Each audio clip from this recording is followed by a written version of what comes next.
여러분이 제가 알려드린 연기금의 행태를 한번 알게 되시면은 정말 기가 찰 노릇입니다. 일단 현재 증시의 매도 주체 중에 가장 활발한 매도 주체는 연기금입니다. 이게 일자별 매도인데요. 지금 가장 활발한 매도를 연기금에서 계속 때리고 있습니다. 거기에 대해서 연기금 측에서는 정해놓은 주식을 비중을 초과하자 리밸런스 때문에 어쩔 수 없다는 식으로 어쩔 수 없다. 그런데 그 리밸런싱으로 어쩔 수 없어서 매도한다는 그 연기금이 1년 내내 엄청 매수한 종목이 하나 있습니다. 그 종목이 뭘까요? 네, 지난 1년간 연기금의 매수 상위 종목들입니다.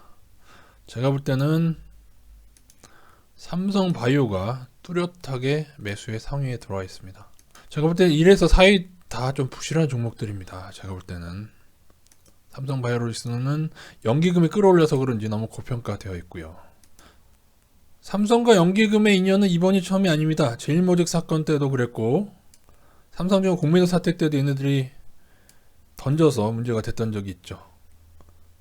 제일모직 사건을 한번 들여다볼까요? 위키백과에서 삼성물산과 제일모직 합병 때를 여러분이 쳐보시면은 떡하니 국민연금공단이라는 내용이 아주 큰 비중을 차지해서 이렇게 적어놨습니다. 위키백과 한번 참조해 보시면 되는데 삼성물산 주주에 불리한 말도 안 되는 합병에 국민연금이 삼성편을 들어준 겁니다. 제일모직 편에서 이재용의 경영권 승계와 관련되어 있다. 그때부터 국민연금은 삼성이랑 매우 끈끈한 관계였을 뿐더러 삼바의 분식도 나중에 이 제일모직 합병과 연관돼서 일어났었죠. 어쨌든 삼바의 분식도 이때 연관되어 있는데 그 중심에 국민연금공단이 있었습니다. 그때뿐이 아니었죠. 삼성증권 공매도 사태 때 그때도 이상하게 기관들이 공모해서 급락한데 연기금이 같이 사용이 됐었습니다. 아주 끈끈한 관계를 삼성증권, 삼성바이오, 제일모직, 삼성물산. 저는 국민연금을 내는 한 사람의 국민으로서 국민연금이 삼성에 부여할 돈이 부족한 걸까? 그래서 다른 종목을 팔아치우는 걸까? 그렇게까지 생각을 안 할 수가 없습니다. 왜 현 정부는 연기금 운용자 처벌 및 관리를 안 했을까요? 그 당시에 있었던 그 사건, 제일모직 사태 때만 해도 충분히 이들을 처벌할 수도 있었고 이때도 그냥 대충 넘어갔죠. 그죠? 이때도 구린 게 너무 많아요. 이때도 대충 넘어갔고 더 놀라운 것은 이렇게 문제가 있었고 삼성 분식에 문제가 있었는데 또 어느 날 문재인 대통령은 이재용 회장을 불러들이더니만 바이오주를 키우겠다 막 그런 발언으로 해가지고 삼성바이오가 반등했던 기억이 있습니다. 자, 연기금 1년 동안 산 종목은 제가 분석한 분석으로는 이런 종목들이 다 이제 문제가 있는 종목들인데 부채 비율이 많거나 적자이거나 고평가이거나 이렇게 다 문제 있는 종목들을 상위에서 투자를 해주면서 삼성바이오 주식을 1년 동안 이렇게나 끌어올려가지고 주가 버블에 동참을 하고 있습니다. 제가 얼마 전에 말씀드렸지만 우리나라 바이오 시밀러 기업의 버블은 상상을 초월합니다. 삼성바이오 시총 53조, 세트나 3사 합쳤을 때 시총 거의 70조 육박하고 있죠. 제가 말씀드렸죠. 여기서 좀 더 오르면 글로벌 신약기업, 바이오 시밀러가 아니라 신약기업 시총 탑 10에 진입하게 됩니다. 예. 삼성바이오를 2배가 간다고 보시는 분들은 꿈을 깨시는 게 좋겠죠.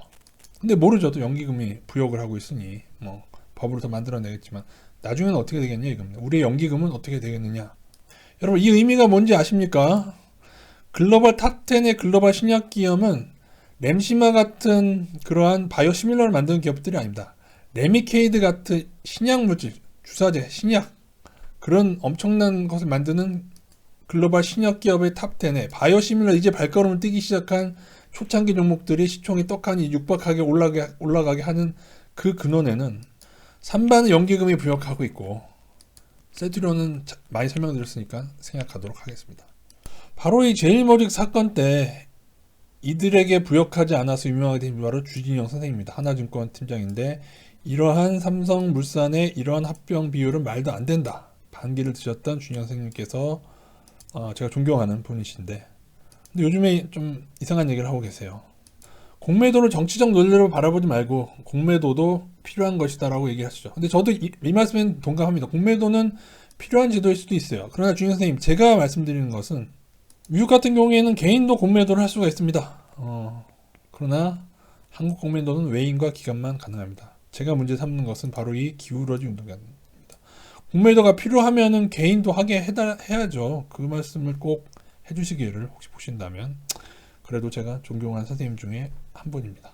왜냐하면 정치인 중에 종교할 사람이 단 한 명도 없기 때문에 그나마 이 정도의 강단이 있으신 분이라면 믿고 있는데 이 점을 꼭 굽어 살펴주셨으면 하는 바람이 있습니다.